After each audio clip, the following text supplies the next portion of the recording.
Greetings. It is Tuesday the 30th of September and I'm working, I guess sort of late at night, and I'm working on my hull design for my big boat. And I probably haven't mentioned this on any other video except the one where I was with the naval architect, but for the past year I've been working on design for a 50-foot cruising sailboat. Why 50 foot, you ask? Because through the different studies we've done, and when I say studies I mean initial designs of boats, it started off at around 40 foot, and by the time I put in what I wanted to put in, it turned out to be 50 foot. And so what's in this boat is nothing too unusual from most sailboats. It's got a forward cabin, an aft cabin. It's got a technical room, which is a room dedicated for equipment that you need when you're doing voyaging, spare rudder, spare parts. It's basically like a little garage that is within the boat. Typically it's located where what typically would be the settee or the quarter berth in some boats, except this technical room has a door on it that you actually enter from underneath the boat, and it also has a large locker that opens up onto the deck of the boat. Let's see, it's got a galley that runs fore and aft. It's got a settee, and it's got a nav station, and it's got two heads. To some that may be a lot, but I know what I want to use this boat for, and I'm not a racer. I want to cruise and I want to live aboard for a point of time.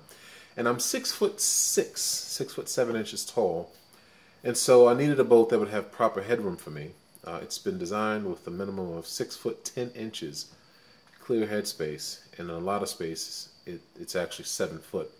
So to get that kind of a head clearance calls for a lot of freeboard, and that looked kind of crazy on a 35 or 40 foot boat. So the overall design turned out to be 50 foot. I've done most of this myself.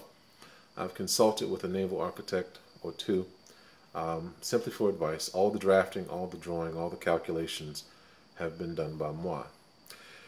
And so it's pretty much a done deal, and I'm trying to figure out, well, not trying to figure out, I'm finalizing the design on the hull. So I've trying to contract with another naval architect to do the final and last hull design, or hull design review, which I'm asking for them to look at the lines and look at whether or not the boat will move through the water like I want it to, and if the stability is correct in terms of my calculations. So let's take a look. So this is the hull here. I'm trying to get it to where you can actually see it. This is the framing layout. The frames are every 19 inches. So these are, if you can see here, these are the frames. These are the vertical frames, the actual ribs of the boat. And then these are the stringers that run laterally. And so the boat is unusually shaped.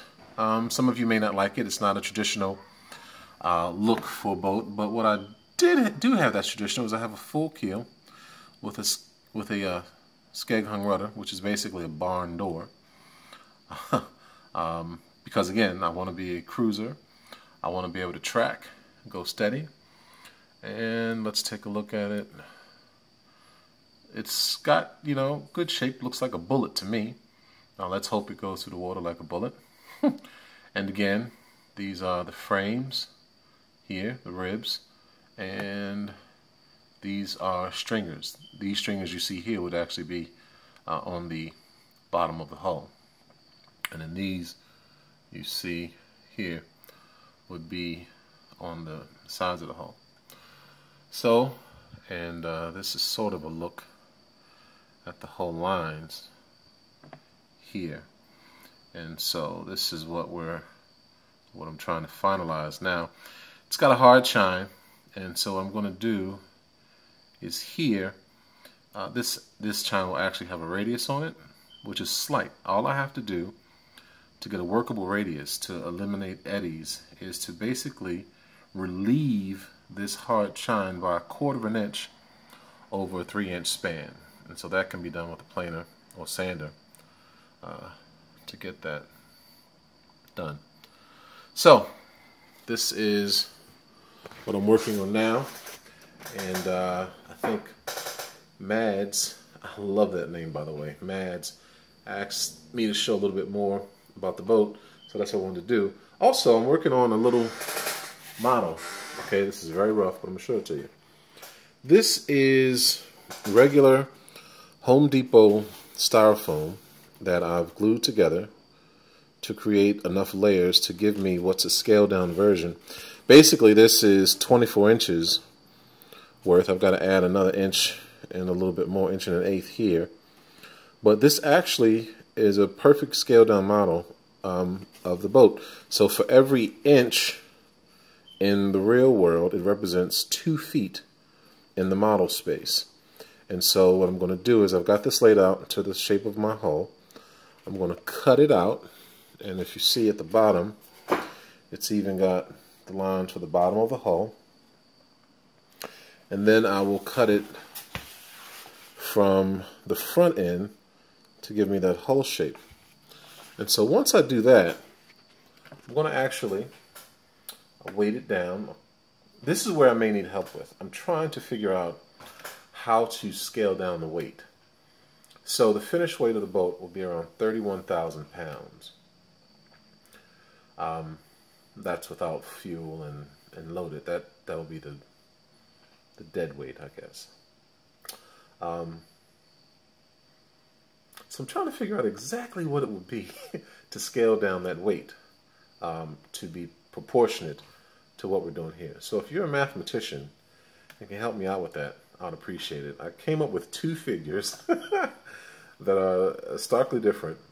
One was 11 pounds and the other was a little bit over 2 pounds.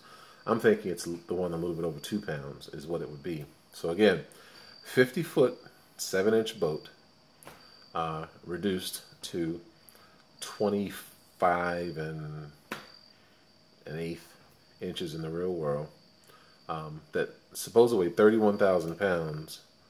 What would it weigh if it's reduced by that volume? So if you can figure that out, let me know. I'm still working on it because it's actually, I know it's a volume thing, not just a length or linear. So I've got to take into consideration the shape of the hull and all that to kind of really get that number. But if you have ideas, let me know. So that's what we're going to be working on over the winter. Hopefully I'll have this whole review finished in the next couple of weeks, or rather my consultant will, and I can finalize what I'm going to do. Then from that point, it's preparation to create a space to actually build this boat in. It's a very large boat, a very large man, and what I've decided is I've decided to build a tent in my backyard. I've checked with the city and the code regulations. If it's a tent, it's unregulated, does not need a building permit. I do not need permission to build on my land with a tent. So I've contacted some custom tent places to actually just have fabricated the tent poles. You know, the poles that are strung together with you know, bungee cord, and to create the arch that will simply go over where the boat's going to be, and then put polytop on it to actually be the covering.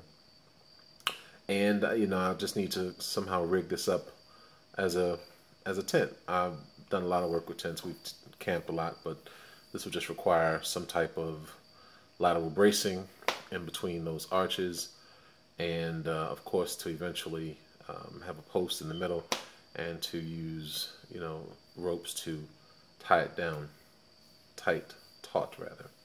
So that's what we're doing here. If you've got any suggestions with any of that, or familiar with any of those things, I would appreciate your comments. Like the page, like the video, subscribe if you aren't already, and let's create a world where we can build our dreams, where we don't have to spend $500,000 on somebody else's version of what they think a boat should be. If I tell you what this boat will cost for me building using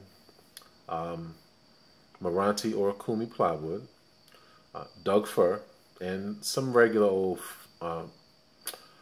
spruce pine fir on some of the other interior pieces, you would not believe what it would cost to build a 50-foot boat. It's way less than what you pay for it. Yes, it'll take me several years. I'm thinking 5 years, and I will hire some people to help. But that's that spirit of, you know, doing things yourself and having them custom. Listening to Andy Shell, the parties, thinking of really traditional in terms of rigging, roller furling nothing, putting an engine in it that'll just be enough, not going with a super huge engine. I've been looking at the Beta Marine engines, naturally aspirated, and what they've told me, the Beta Marine rep Sound Marine Diesel Joe up in Connecticut is recommending a 50 horsepower, which initially I thought was pretty small, but the boat's not that heavy. And the 31,000 pounds is with adding over, you know, 9,000–10,000 pounds worth of ballast. So I may use some water and fuel as ballast because it's all low and below the waterline. So that's what we're doing here. And until later, peace and blessings.